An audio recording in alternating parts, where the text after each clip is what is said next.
Hi guys, it's Kino. Welcome to another video. So today we are doing a Q&A. I posted on the community section a while back asking if there were any questions you guys wanted answered. I'm gonna move him so he's more in the frame. And so I thought I would go through a few of them and answer those today. As you can tell, this video has a little bit more of a laid back vibe. Actually, here on this carpet is where I do a lot of my work. Like, I do editing and stuff here on this table. This carpet is like really soft and fluffy. So this is actually like my workspace. But anyway, the questions will be about tarot, about spirituality, about me. I left it open. There were a lot of questions about how I got into tarot and spirituality and what my journey was like. So much so that I think I might save all of that stuff for a separate video in the future. And I'll answer a few of the other ones today. There will be timestamps down below for each question. So if there's just like one or a couple questions that you're interested in seeing the answer to, you can skip to that. But of course, I would be very grateful to have you for the whole thing. But let's get right into it. So the first question is, have you always lived in Japan? If not, what made you move there? What do you love about living in Japan? So as some of you guys might know, I have been living in Japan kind of on and off for 5 years.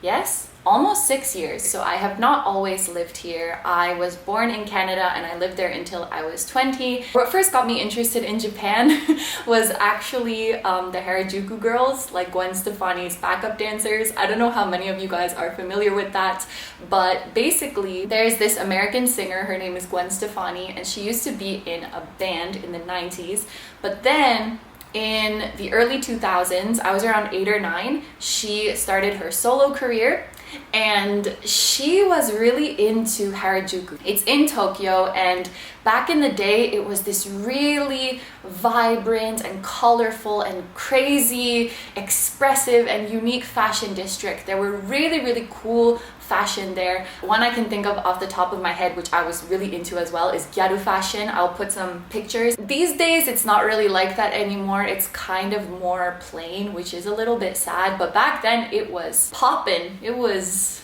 jumping. So Gwen Stefani really liked Harajuku, and so she decided to have 4 backup dancers who I don't even think they were all Japanese, but they were called the Harajuku girls, and the idea was that they were Japanese and they were kind of like her accessories, and it's a little bit weird. I don't think that would fly in this day and age, but when I was 8, I thought it was really cool. They had some lines in Japanese in her songs, so I thought their style was really cute and I thought the language was really cute, and I started to mimic the lyrics in the songs. And at that time I also had a PlayStation, and so I was playing some games that had like Japanese influence, or like I was really into this game called Katamari. I'll put it up here too. It's just aliens rolling shit into balls, but I was obsessed with that game as well. So the BGM in that game was also Japanese, and I was like, damn, Japan's really cool. I just really like to mimic the lyrics in the songs,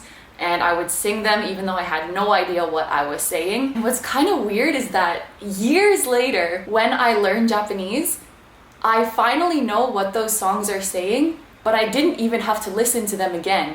I heard them so much when I was 9 that when I go back and remember how I was mimicking them, I'm like, oh, that's what I was saying, which I thought was kind of cool. So video games and Gwen Stefani, that was what got me into Japan at first. And then when I was 12, I discovered this Japanese rock band called the Gazette, and that's when everything got knocked into 12th gear. Then I had this dream to go to Japan, and I wanted to learn the language because I wanted to meet them, and I would use like their interviews and the song lyrics and anything I could get my hands on to learn the language. Anyway, then I went to Japan for the first time when I was 13, and I was like, yep, I'm gonna live here. And I just knew. What I love about it is how much there is here.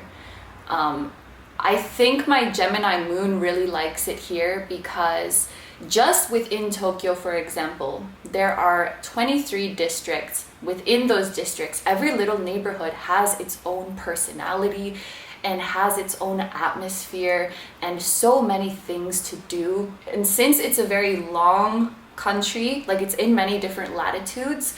There's like all different climates here, like there's the cold and mountainous and forest kind of terrain, and then there's like the warm tropical beachy terrain. There's literally everything. Going to a country that has such a long history and such a unique culture is really, really interesting for me, and I just love that they've maintained so much of their traditional culture, and you can go to many places that still look like preserved and historic, but it's so modern at the same time. Like it has everything. You just need to hop on a train for like an hour or two and you can be in a completely different world. But the real reason I love it so much, I can't really put a finger on it. It's something in the air. It's something about the atmosphere. And I tried to explain this to my parents one time, and they said that's how they feel about their childhood hometown. So maybe there's some past life connection here, because it's something in the air that just feels very comforting. Next question. I wanted to know if there are any specific rituals you perform to honor spirit guides and angels around you. Also, what is your morning spiritual routine? Do you have any specific meditations to balance your chakras? Thank you very much for your questions, and thank you so much for your sweet message too. I am constantly speaking out loud to my spirit guides. I'm constantly talking to them. Every now and then I will write letters to them in a specific journal that I have. I'll like light a candle or light some incense and I'll write a letter to them. I don't do that super often, maybe like every 1 or 2 weeks when I feel called to do it, but mostly I'm just talking to them all the time.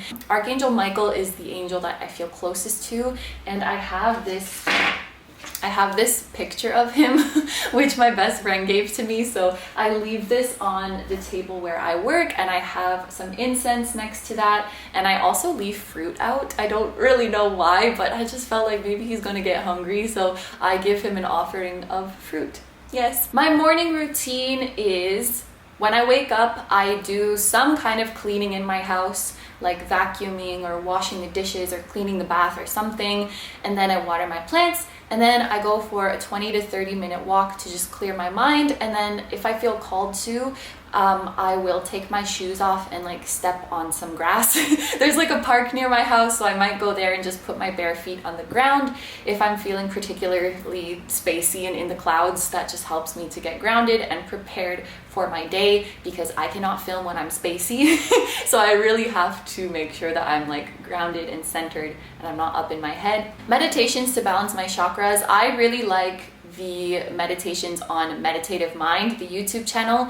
They have them for every chakra, and they have them at different lengths. So there's like a 1 hour one, 3 hour one. I think there's even a 9 hour one if you like to listen to it while you're sleeping.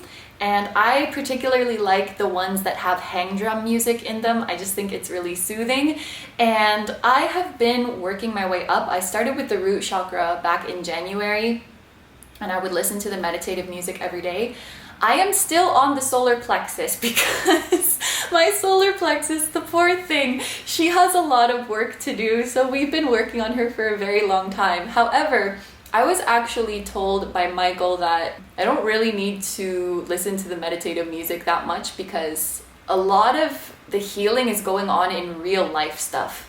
Like my solar plexus is really being faced with her fears. Next question. How do you know if you're picking up on somebody else's energy, and how do you protect yourself from doing that? I feel like all of us are picking up on other people's energy at some point. It can be hard to discern, especially if you are hanging around the same people a lot. But I've found that any intrusive thoughts or emotions, they tend to be, it's like they're louder or they're more aggressive than your own, because they kind of stick out like a sore thumb, if that makes sense. I've also found myself, if I'm picking up on someone's thoughts and emotions, that there's some sort of gap. Like if I'm picking up on somebody being anxious, I might have the sensation of being anxious in my body, and it does affect me, but it doesn't feel like I'm anxious. It feels like I'm observing it, if that makes sense. So if a feeling feels kind of out of place in your body, you don't really understand why, like you don't understand the cause of your feeling, or if it's particularly loud, then you might be picking up on somebody else's emotions. I also think if you spend a lot of time on social media. Like if you're consuming a lot of content and reading a lot of comments, you can definitely pick up on other people's energy like that. The best way to protect yourself is to ask the angels to protect you. If you can imagine a white light around yourself, this can also cleanse the energy from you. Like close your eyes and imagine the tube of light around you and ask the angels to keep you safe. I would personally ask Michael because he is who I feel closest to. And you can also carry black stones around with you. I like black tourmaline a lot, but I think that any black stone will have the same effect. And if you are particularly concerned about picking up negative energy, you might want to keep some symbol of the evil eye with you. This does protect you from psychic attacks, but it's good to note that psychic attacks are not always like maliciously and deliberately like thrown at you. It can literally be somebody is jealous of you, and it's not like they're wishing ill on you, but because they are projecting a negative emotion on you, it can affect you. So asking your angels for help, black stones, and the evil eye are my personal go-tos. But if anybody else has ways they protect themselves, you guys can of course share in the comments. Next question, how did you know who are your spirit guides? Can I know mine without taking help from a pick a card reading? So the way I met my primary spirit guide, it actually may be kind of, I don't know if controversial is the right word, but I personally used a spirit board, which is like the board that has the letters and the words and the images on it. The one that I have is actually very beautiful. It looks like this. I guess it can be kind of controversial because it is similar to a Ouija board, which makes many people feel uncomfortable. I personally don't feel uncomfortable using it, although I barely use it anymore. There was a time where I was like really into it and I would use it to communicate with my guides. And I actually had the help of a friend to discover who my spirit guide is. She kind of guided me with like the questions to ask, and she helped me with the thing because I couldn't do it by myself. And I asked some questions about who she was, and I asked for the first letter of her name, and then I was able to guess intuitively what her name was. It was really interesting because ever since I was little, I was really afraid of sleeping by myself, and I would like imagine being cradled by this very loving motherly being. Like I would imagine a mother holding me in her arms. And then I learned that my primary guide was actually my adoptive mother in my past life. So I thought, oh, it's so sweet, she's coming back to take care of me. I think you definitely don't need a pick a card reading to figure out who your guide is. For one, I know that there are many guided meditations on YouTube that you can use to meet your spirit guides. You can also ask them to give you a sign in your everyday life.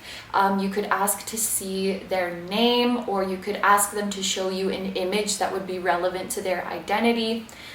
You can also ask to have a dream about them. If you set the intention to dream about them before sleeping, they can appear to you.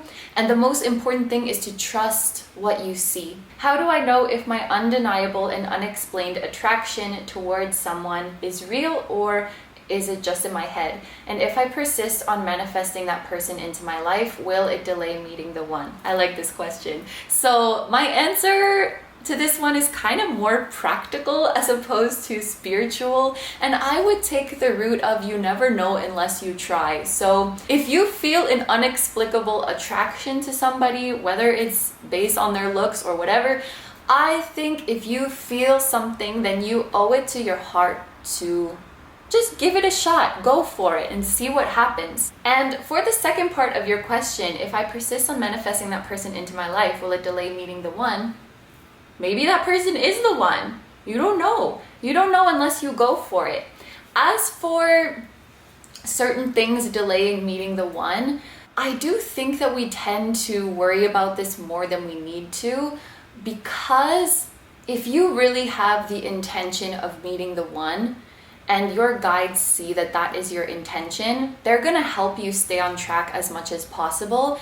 And I do feel that for the most part, as a human, what we naturally desire and the direction we naturally want to go in is the direction of our fate. I think it's harder for us to get off the right path than we think it is. As a personal story, I was once doing something that I thought would delay meeting the one, and I met them anyway.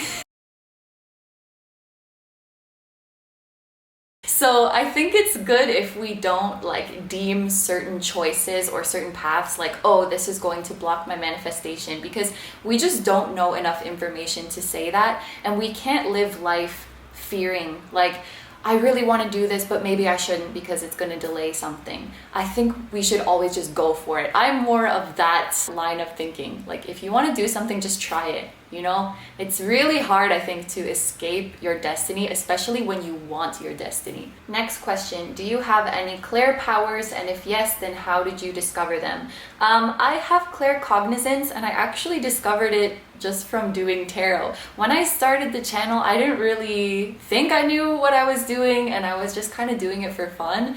And then when I realized it was actually resonating with people, I was like, whoa, this is really weird. And the specific things, especially when I was doing personal readings back in the day, the specific things people would point out that I was picking up on in the readings, it was kind of freaking me out. So I actually discovered I had it by just doing it and hearing the feedback from people. I also think, and I've talked about this a little bit before, but I feel like if I'm reading for somebody who has a clair ability, that I kind of borrow it from them. So for example, in my everyday life, I don't really have the gift of clairvoyance, but if I'm reading for a clairvoyant person, suddenly I can see things, like I'm getting visions when I'm reading for them. I think that's really interesting. Oh, and I also experience, I don't know what it's called, but the clair ability of smelling and tasting. But as far as I know, it's only for one person. There's just someone out there and I know what they're eating, so that's nice. What are your thoughts on destiny/fate versus free will? I like this question. So I think at the end of the day, free will does trump destiny. Some people might disagree with me on that, but my understanding is that souls having their free will is like the most important principle, and everyone's free will should be very highly respected. And it's interesting because our destiny is actually something that our souls create with their free will. Before we are incarnated, we get to choose the story of our life, like what kind of vessel we want to be in and where we want to live and what we want to experience. And every soul is different, I think. They can choose to take more of the creative liberties to map out their life, or they might get a little or a lot of help from their spirit guides. Our guide is going to be there to kind of give us suggestions, but we, at the end of the day, can choose what we want for our life. I also think that every soul is different in how specific they want to get. So some soul might say, I'm going to incarnate, and you know what, I just kind of want to learn this one lesson, and I don't really care how it happens, and I'll just go down there and see. And then another soul might say to their guide, look, I want to meet this person at 2 p.m. on a Tuesday, and I want to be in a relationship with them for 6 years and 4 minutes, and then I want to go to this place and live in this house. Like, some souls might be really specific about the life they want to live, whereas others might be more open, and that's up to them. And then I also think that every soul is different in how much external help they want to stay on their path. So a soul might say, if you see me start to slip off my destined path, you better make a freaking tornado and push me back on my path. Or another soul might say to their spirit guides, if I start to veer off, just leave me and see what I do. So everybody's different in the kind of life they want to have and how specific they get with it and how much they want to stay to their fate. So it really depends on the soul, which is just a testament to how important free will is. And apparently you can see from your birth chart if your life is more based on free will or fate. If you look at your birth chart and you look at the midheaven and IC axis, if you have more planets to the left side, it means that your life is more based on free will. And if you have more planets to the right side, it means your life is more based on fate. So if you look at my birth chart, this is my birth chart in the Placidus house system. Most of the planets are on the left, so I would be more of a free will kind of guy, or like my guides might not be so strict with me of like, that's not what your soul said you were going to do, and they just kind of let me take more creative freedoms. Can I make my own tarot deck and make the cards myself for my own use? Thanks, Phoebe. Thanks. I like the purple heart. Yes, you can absolutely make your own tarot deck. You can make your own oracle deck as well. You can write whatever you like on them and use them however you want. Do we manifest the answers we want to hear when picking a pile, or are we actually hearing what we need to hear? I really like this question, and I think it depends on your intention. There are some people who are maybe afraid to hear the truth, like there's an answer that they are afraid to get. And so in that case, they might manifest the answers that they want to hear. But if you go into a reading with the intention of like, I want to hear the truth, I want to hear what I need to hear, then that's likely the reading that you are going to get. Do you do readings for true crime cases, and if not, why? This is an interesting question. I had a phase recently where I was super into true crime videos. Like I was really into Bailey Sarian and that criminal psychology channel that everyone's getting recommended, where you can like watch real interrogations.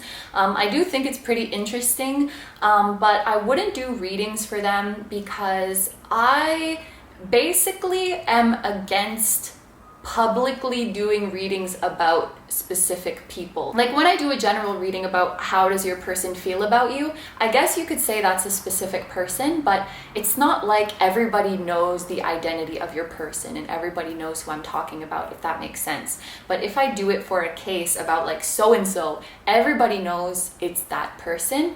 And so for the same reason, like I wouldn't do readings about celebrities on my channel, and I'm actually thinking if I open personal readings again, I wouldn't do readings about celebrities there either, because I don't want to be like on the record making statements about somebody and like many people know who they are, just for their privacy. And if someone chose to share that and be like, look what KINO said about this person, it could lead to some issues and you gotta be careful. So yeah. Next question. While trying to manifest, what does it mean to let go? Do I think hard enough at full and then should I just forget about it? I don't really understand what it means. Let go means letting go of how things happen, letting go of control.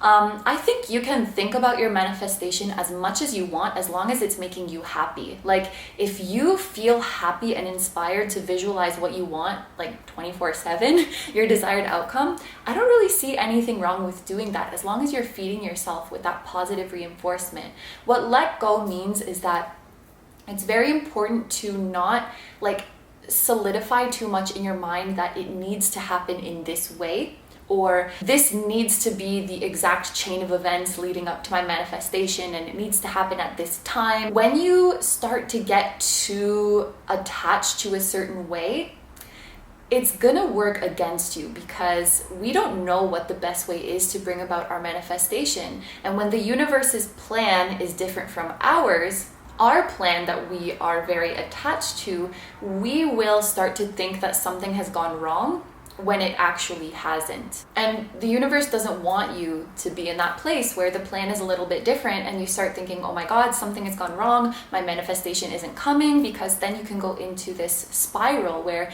you're losing hope and losing your belief. So it's really important to just trust that the universe has received your order and that everything you're living from this moment on is an ingredient in your manifestation. Even if you don't know how, or even if you don't know why the process looks like this, you just have to have faith.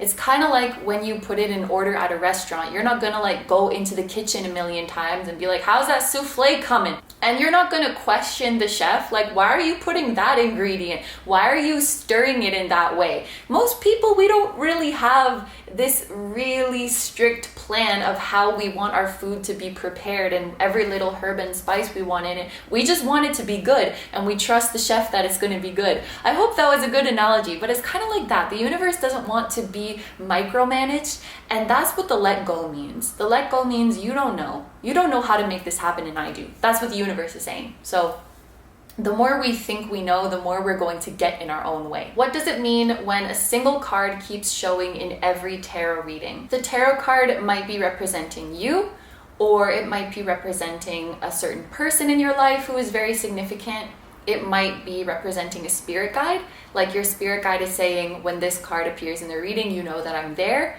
Or it might be representing a certain lesson or message that your guides are really trying to drill into your head. So if you keep getting the death card again and again and again in your reading, Spirit might be saying to you like, hey, it's time to end a cycle, it's time to let go of something, and maybe you're not really getting the message, so they keep telling you again and again and again. Or the death card could be about like a Scorpio who's really significant in your life that your guides want you to know about, or you if you are a Scorpio. So yeah, it could be many different things. I don't think there's one specific meaning to a single card appearing, but my guess would be that it's indicating a certain person or being to you who is very present in your life, or a lesson that you need to learn and that it's very important. Hi Kino, hi! After you mentioned before that you work as a translator, I've always wondered how you learned and mastered Japanese. I'm also trying to learn Japanese at the moment because I have plans to move to Japan as well. Yee! Hope you could give me some tips. Love your content as always. Thank you. So as I mentioned earlier in the video, my Japanese really got kicked up a notch, or my desire to study, when I was really into that band. So if you can find something that you really love, like a Japanese artist, or even just like a Japanese show or a content creator that you really like, it's going to give you a lot of motivation to study. It's going to make it feel fun. It's important to create as much immersion as you can if you're not living there. So I would recommend to turn all of your devices into Japanese if you can, like your phone and your computer, and follow a lot of social media accounts in that language, like Instagram, Twitter, YouTube. Subscribe to many Japanese people so you can see how native people are speaking. And I would also suggest doing all of your Google searches in Japanese. Like, you know, every now and then during the day, we will Google like, what does it mean if I have a stomach ache after eating? Or you Google like, how many days are in June again? Just those little things that you Google throughout the day. If you can do that in your target language, it's really helpful. I used to read a ton of Yahoo Answers in Japanese. I would see like what the people are asking about and then read the advice that is given to them, and that really helped. I was really into baking at one point, so I would search all of the recipes in Japanese.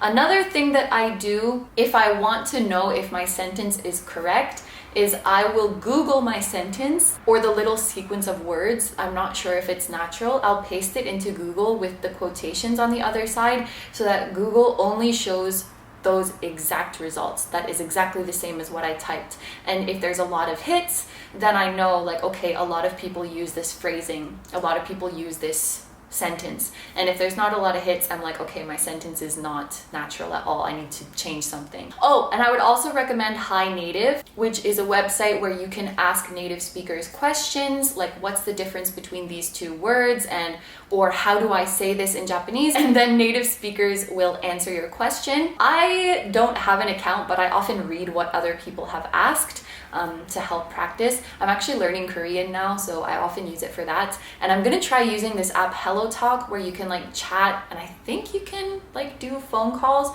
with native speakers, and you can do like a language exchange. I think I'm gonna try that out. But the most important thing is definitely just to be patient. It takes a long time, I think, to feel comfortable in a language.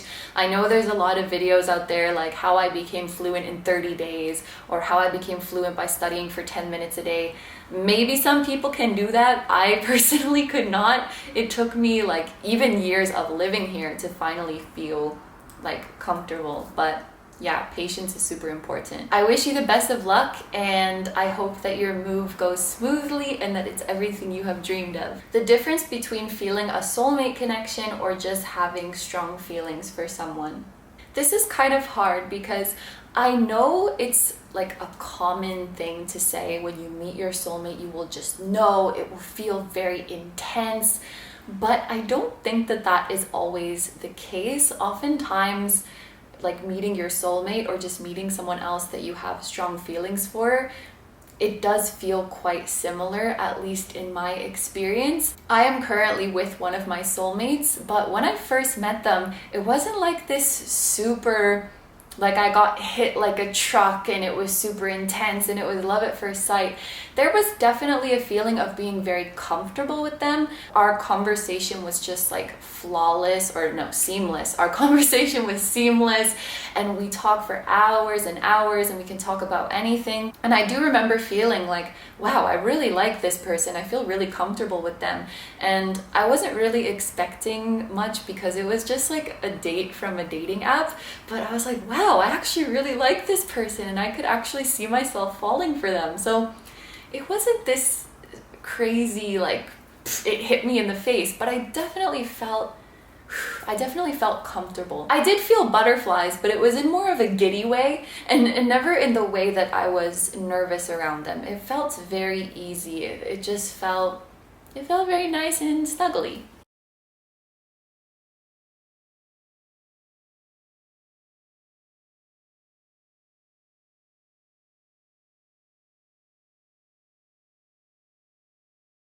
Maybe this is just because I'm a free will kind of guy, but I think if you have strong feelings for someone, even if they're not your soulmate, I think you can still pursue them, and I think you can still have a happy relationship with them, because at the end of the day, we have a soul connection to every soul who is here on earth, and we can be happy with many different people.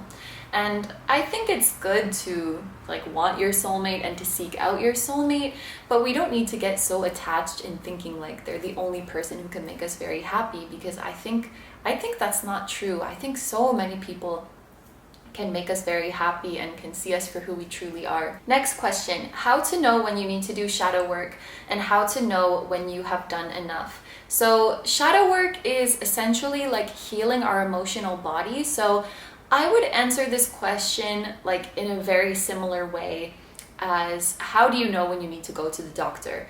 You need to go to the doctor when something is hurting or when something isn't functioning in the way that it should in the physical body. So if you're feeling like there is some lingering pain in your emotional body, if you feel like there is some blockage in your emotions that is not allowing you to experience and enjoy life in the way that you want, then that is when it's time to do shadow work. When you're feeling any sort of emotional discomfort, I think you should not ignore that.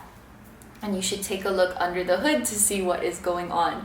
And then for the second part of the question, how to know when you have done enough, if we compare it again to the physical body, you would know that your treatment was successful if the pain is gone or the malfunction has been repaired and your body is running smoothly and comfortable again. You will know, okay, I've done enough treatment. I've done enough work on my physical body. So it would be the same thing in the emotional sense. When you feel like the burden has been lifted, when you don't feel that pain anymore, when you're able to enjoy your life in the way that you want to again, you would know that at least for now, this chapter of shadow work has been done. And this is something we'll keep revisiting again and again because our healing journey is never finished. But I think it comes in waves. Like we'll have a certain period where we're doing a lot of emotional work and then we feel better, we feel happy, we move on in life, different things start happening, and then maybe there's a new wound that needs to be addressed. But I do think like, how do you know when you need to do it and how do you know when you're done? It's all based on your own feeling. There's no outside being who can tell you like, okay, you're healed now, you're done. Because if you still feel like crap or if you still feel hurting, then obviously there's more work to do. So whenever you're feeling good again, I think is when you would know that you're done. How do you know if you are connecting in the 5D with somebody? By thinking/dreaming about them often or just obsessing. So I think I mentioned this a couple questions ago, but I firmly believe that every single one of us is connected. Like all of our higher selves are connected in the 5D. And I would say if you are dreaming about somebody or if you are thinking about them a lot, you are connecting with them. Like if you guys watching are dreaming about me and thinking about me, then you are connecting with me in the 5D. We're all like a big sea of souls and we're all like rippling out to each other all the time in constant communication. So if you're wondering if you are connecting with a certain person on the 5D, I would say that you are. If you're having a lot of thoughts about them and if you're dreaming about them, then I would say you are connected to them. As for the other part of your question, how do you know if you are just obsessing? I think there's no like upper limit to how much we can think about something or someone, as long as you are feeling happy. I think when it would go to an unhealthy obsession is if your happiness is like dependent on this person, or if you actually find that your constant thinking about them is getting in the way of your daily life. When it starts to cause problems like that, and the connection starts to make you feel like unhappy or frustrated or desperate, this is when I might label it obsession. But I think there's nothing wrong about, daydreaming about somebody all day. I think it's very sweet. And the last question is, should the first deck of tarot be gifted or one can purchase for oneself?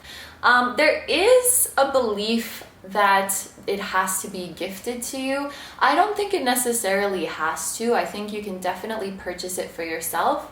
I do have a little bit of, I guess you could call it a superstition, where I believe that if a deck is gifted to you, it does have a special energy to it and it might be more powerful in some way. I do think that is just my superstition. And I feel that way about anything that is gifted to me. Like if a crystal is gifted to me, or if a little like trinket of sorts is gifted to me, I think it's like more special because it has the energy of somebody I care about in it. But it's not like you're going to be cursed or have negative energy if you get it for yourself. You absolutely can get it for yourself. Woo! Okay, so those are all the questions that I'm going to answer today. Hopefully this is not going to be too long once I edit everything down, but thank you very much for sitting here on the fluffy carpet with me. I actually enjoy doing this more kind of chill vibe video.